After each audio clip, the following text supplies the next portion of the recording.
तो 10,000 वर्ल्ड के पिछले एपिसोड में हमने देखा कि लिन फैंग थंडर ड्रैगन से पूछता है कि क्या वह यहाँ पर डीमन रिफाइनिंग पॉट को रिपेयर कर सकता है। अब थंडर ड्रैगन बोलता है मैं अपनी पावर का यूज करते हुए इस डीमन रिफाइनिंग पॉट को रिपेयर कर सकता हूँ, पर यह करने के बाद मेरी पूरी एनर्जी खत्म हो जाएगी, जिसके बाद मैं एक गहरी नींद में चला जाऊंगा और फिर मुझे यहाँ पर होश में लाने के लिए तुम्हें काफ़ी कीमती ट्रेजर्स और कई सारे डिवाइन लिक्विड के बॉटल मुझे देने होंगे। साथ ही साथ फ्यूचर में जब भी कोई पावरफुल डीमन तुम पर अटैक करेगा तब मैं तुम्हारी मदद करने के लिए नहीं आ पाऊंगा। तो क्या इसके बावजूद तुम इस स्पॉट को यहाँ पर रिपेयर करवाना चाहते हो? अब यह सुनते ही लिन फैंग वहाँ पर थोड़ी देर तक कुछ सोचता है और अब वह बोलता है सीनियर ठीक है, मैं आपके लिए काफ़ी कीमती ट्रेजर्स और कई सारे डिवाइन लिक्विड के बॉटल ले आऊँगा, तो अब आप इस स्पॉट को यहाँ पर ठीक कर दीजिए। अब यह सुनते ही थंडर ड्रैगन लिन फैंग के सोल सी के अंदर से बाहर निकलता है और अब थंडर ड्रैगन को देखते ही बाहर खड़ा यांगसू उसे वहां पर ग्रीट करता है। तभी थंडर ड्रैगन बोलता है यांगसू, क्या तुम्हें यहाँ पर अपना प्रॉमिस याद है? मैं यहाँ पर अपनी पावर का यूज करते हुए इस डीमन रिफाइनिंग पॉट को रिपेयर करने जा रहा हूँ, पर मैं चाहता हूँ कि मेरी गैर मौजूदगी में तुम अपने प्रॉमिस के बारे में ना भूलो। यांगसू बोलता है सीनियर, मुझे अपना प्रॉमिस अच्छे से याद है और तो और जरूरत पड़ने पर मैं आप सभी लोगों की मदद यहाँ पर जरूर करूँगा। तभी थंडर ड्रैगन अपनी पावर का यूज करते हुए उस डीमन रिफाइनिंग पॉट को वहाँ पर बिल्कुल नए जैसा बना देता है, जो देखते ही आसपास खड़े सभी लोग हैरान हो जाते हैं और मैंगटियान बोलने लगता है यह थंडर ड्रैगन सच में बहुत ही ज़्यादा पावरफुल और खतरनाक है, और जब तक यह थंडर ड्रैगन अंकल फैंग के साथ है अंकल फैंग को यहाँ पर कोई भी नहीं हरा सकता है। तभी अचानक से उस डीमन रिफाइनिंग पॉट के अंदर से काफ़ी ज़्यादा मात्रा में एनर्जी रिलीज होने लगती है और अब उसके अंदर से एक स्पिरिचुअल टाइगर निकलकर बाहर आता है। वहीं पर वह हंसते हुए बोल रहा होता है फाइनली 10,000 साल के बाद मैं यहाँ पर आज़ाद हो ही गया, तो अब मैं इस पूरे यूनिवर्स के ऊपर राज करूँगा। यह बोलते हुए वह टाइगर अपनी पावर को रिलीज करता है। अब यह देखते ही आसपास खड़े सभी लोग काफ़ी ज़्यादा परेशान हो जाते हैं, क्योंकि उस टाइगर की पावर ट्रू इमॉर्टल रैलम से भी काफ़ी ज़्यादा होती है। वहीं पर सभी लोगों को डरते हुए देखकर वह टाइगर जोर जोर से हंस रहा होता है। तभी थंडर ड्रैगन उस टाइगर के पास आते हुए बोलता है अभी तुमने क्या कहा? तुम इस पूरे के पूरे यूनिवर्स के ऊपर राज करोगे, मुझसे भी आगे निकल जाओगे और इस पूरे के पूरे यूनिवर्स के ऊपर राज करोगे। साओजू, कहीं तुम यह तो नहीं कहना चाहती हो कि तुम फाइट में मुझे भी हराकर इस पूरे के पूरे यूनिवर्स में सबसे ज़्यादा पावरफुल बन जाओगे और इसके ऊपर राज करोगे? अब साओजू थंडर ड्रैगन को देखते ही काफ़ी ज़्यादा परेशान हो जाता है और बोलने लगता है सीनियर, आखिर आप इस जगह पर क्या कर रहे हो? तभी थंडर ड्रैगन साओजू के ऊपर अटैक करते हुए उसे नीचे गिरा देता है और बोलता है आखिर तुम्हारी हिम्मत कैसे हुई मुझसे इस तरह सवाल पूछने की? और तो और अगर मैंने आज तुम्हें उस पॉट के अंदर से आज़ाद नहीं किया होता तो तुम अभी भी उसी पॉट के अंदर कैद होते। अब यह सुनते ही साओजू बो डाउन करते हुए थंडर ड्रैगन को वहां पर उसे आज़ाद करने के लिए थैंक्स करता है। वहीं पर साउटियान यह सब कुछ देखते हुए सोच रहा होता है यह टाइगर ट्रू इमॉर्टल रैलम से भी ज़्यादा पावरफुल है, पर इसके बावजूद यह सीनियर थंडर ड्रैगन के सामने यहाँ पर बो डाउन कर रहा है। हम सभी लोग यहाँ पर सच में बहुत ही ज़्यादा लकी है। तभी सीन शिफ्ट होता है और हमें डिवाइन सन को दिखाया जाता है। वहीं पर डीमंस बार बार इमॉर्टल को अपने साथ पकड़कर वहां पर लेकर आ रहे होते हैं और वह उस डिवाइन सन और उसके चारों ओर मौजूद बैरियर को डिस्ट्रॉय करने की कोशिश कर रहे होते हैं, जिससे कालीन वहां से आज़ाद हो सके।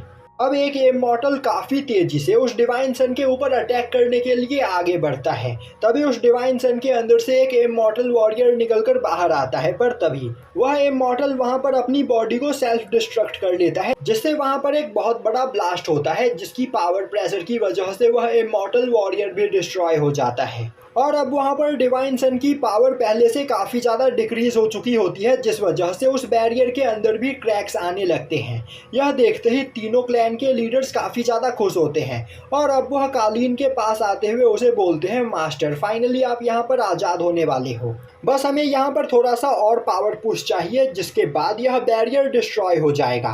कालीन बोलता है हम लोग यहाँ पर पिछले कई दिनों से इस बैरियर को डिस्ट्रॉय करने की कोशिश कर रहे हैं और अब फाइनली यह बैरियर यहाँ पर डिस्ट्रॉय होने वाला है, और मेरे ख्याल से इस बैरियर को डिस्ट्रॉय करने के लिए हमें यहाँ पर टोटल 6 इमॉर्टल्स लगेंगे। तो जाओ और हमारे कैद खाने में जो इमॉर्टल्स कैद है उनमें से 6 लोगों को पकड़कर यहाँ पर लेकर आओ। जिसके बाद मैं यहाँ से आज़ाद होकर इस डिवाइन सन को पूरी तरीके से डिस्ट्रॉय करने के बाद इसकी पूरी पावर को अपने अंदर कंज्यूम कर लूँगा, जिससे मेरी ताकत यहाँ पर और भी ज़्यादा बढ़ जाएगी। अब यह सुनते ही स्पिरिट क्लैन की लीडर आगे बढ़ते हुए 2 डीमंस को ऑर्डर देती है कि वह जल्दी से जाकर कैद खाने से 6 इमॉर्टल्स को पकड़कर यहाँ पर लेकर आए।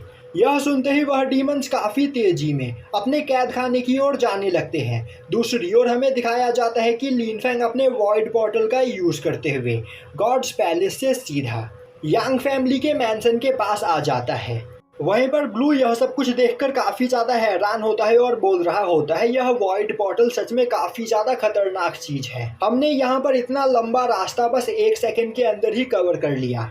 अब लिनफेंग एंसेस्टर सूजू से रिक्वेस्ट करता है कि क्या वह अपने मैजिकल मिरर का यूज़ करते हुए लिनफेंग को यह दिखा सकती है कि उसके सेक्ट के बाकी सभी साथियों को डीमंस ने आखिर किस जगह पर कैद करके रख रखा है। अब यह सुनते ही एंसेस्टर सूजू अपने पास से अपने मैजिक मिरर को बाहर निकालती है और अब वह लिनफेंग से बोलती है कि तुम जिस जगह के बारे में जानना चाहते हो उस जगह के बारे में सोचो।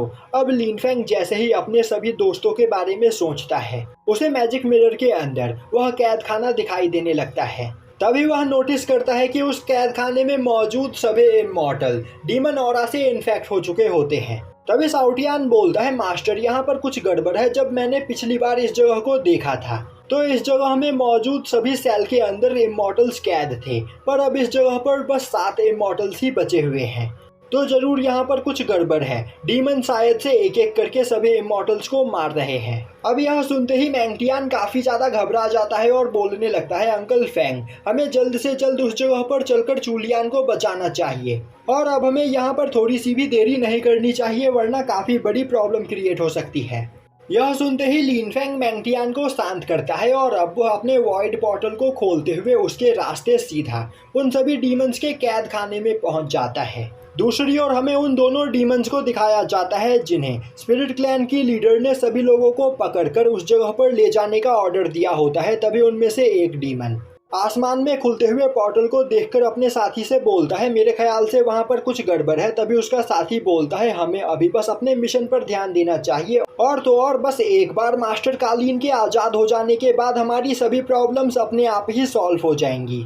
और अब वह दोनों काफ़ी तेज़ी से कैद खाने की ओर आगे बढ़ते हैं। दूसरी ओर लिनफेंग का वह वॉइड पोर्टल कैद खाने के मेन गेट पर खुला हुआ होता है और अभी वह कैद खाने से काफ़ी ज़्यादा दूर होता है, जो देखते ही वह अपनी स्पिरिचुअल आई का यूज़ करते हुए कैद खाने की करंट लोकेशन को ढूंढने लगता है, जिससे वह अपने सभी साथियों को जल्दी ढूंढ सके। और अब उसे अपने सभी साथियों की लोकेशन मिल जाती है और अब वह काफ़ी तेज़ी से उनकी ओर आगे बढ़ने लगता है। दूसरी ओर वह दोनों डीमंस कैद खाने में पहुंचकर देखते हैं तो उनके कैद में वहां पर बस 7 ही इमॉर्टल्स कैद होते हैं। यह देखते ही पहला डीमन बोलता है, इन 7 लोगों को यहाँ पर उठा लो, यह 7 अब हमारे साथ चलेंगे। यह सुनते ही दूसरा डीमन सभी इमॉर्टल्स के सेल को खोलते हुए उन्हें बाहर निकालने लगता है, पर उसी वक्त लिनफेंग वहां पर पहुंचते हुए उसके ऊपर अटैक करके उसे घायल कर देता है। यह देखते ही पहला डीमन बोलता है, आखिर तुम कौन हो और आखिर तुम्हारी हिम्मत कैसे हुई यहाँ पर आने की। पर तभी वह देखता है कि वहाँ पर लिनफेंग अपने सभी साथियों के साथ पहुँच चुका होता है और अब लिनफेंग को उस जगह पर देखते ही वह डीमन काफ़ी ज़्यादा डर जाता है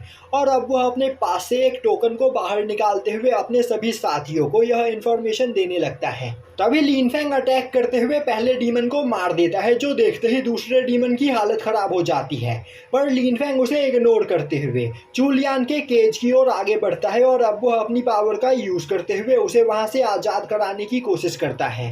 पर उस केज को काफ़ी खतरनाक डेमोनिक ऑरा का यूज़ करते हुए बनाया गया होता है, जिस वजह से उस केज को वहां पर बस डेमोनिक पावर से ही खोला जा सकता है। यह देखते ही लिनफेंग अपने डीमन मार्शल सोल को बाहर निकालता है और अब वह चूलियान की बॉडी के अंदर मौजूद सभी ईवल ऑरा को अपने अंदर एब्जॉर्ब करने लगता है। अब थोड़ी देर के बाद चूलियान की आंख खुलती है तो वह अपने सामने लिनफेंग और मैंगटियान को देखकर काफ़ी ज़्यादा खुश होती है। दूसरी ओर स्पिरिट क्लैन की लीडर को पता चलता है कि लिनफेंग उनके कैद खाने में पहुंच चुका है और अब वह अपने सभी साथियों को वहां पर आज़ाद करा रहा है। यह देखते ही वह काफ़ी ज़्यादा परेशान हो जाती है और भागते हुए जाकर कालीन को इस बारे में बताती है। यह सुनते ही कालीन हंसते हुए बोलने लगता है, तो फाइनली लिन फेंग यहाँ पर आ चुका है, मुझे उसी का इंतजार था। तभी स्पिरिट क्लैन की लीडर बोलती है, मास्टर लिन फेंग बहुत ही ज्यादा पावरफुल है और इस वजह से हम में से कोई भी डीमन उसका सामना नहीं कर सकता है। तभी कालीन हंसते हुए बोलता है, तुम्हें परेशान होने की कोई जरूरत नहीं। लिन फेंग अपनी पावर का यूज करते हुए अपने साथियों को कैद से आजाद नहीं करवा पाएगा, पर तभी उसे कुछ सेंस होता है और अब वह गुस्से में बोलता है, आखिर चूलियान अपने कैद से बाहर कैसे निकली। और अब वह अपनी पावर का यूज करते हुए देखता है तो लिन फेंग उस जगह पर डेमोनिक ऑरा से इन्फेक्ट हो चुके सभी लोगों के अंदर से इवल एनर्जी को अपने अंदर एब्जॉर्ब कर रहा होता है। यह देखते ही कालीन गुस्से में चिल्लाते हुए बोलने लगता है, लिन फेंग ने यहाँ पर मेरी क्लोन की एनर्जी को अपने अंदर एब्जॉर्ब करके एक डेमोनिक मार्शल सोल का निर्माण किया है और वह उसी पावर का यूज करते हुए सभी लोगों को यहाँ पर आज़ाद कर रहा है। और अब यह देखकर कालीन को काफ़ी ज़्यादा गुस्सा आता है और यहीं पर यह एपिसोड ख़त्म हो जाता है।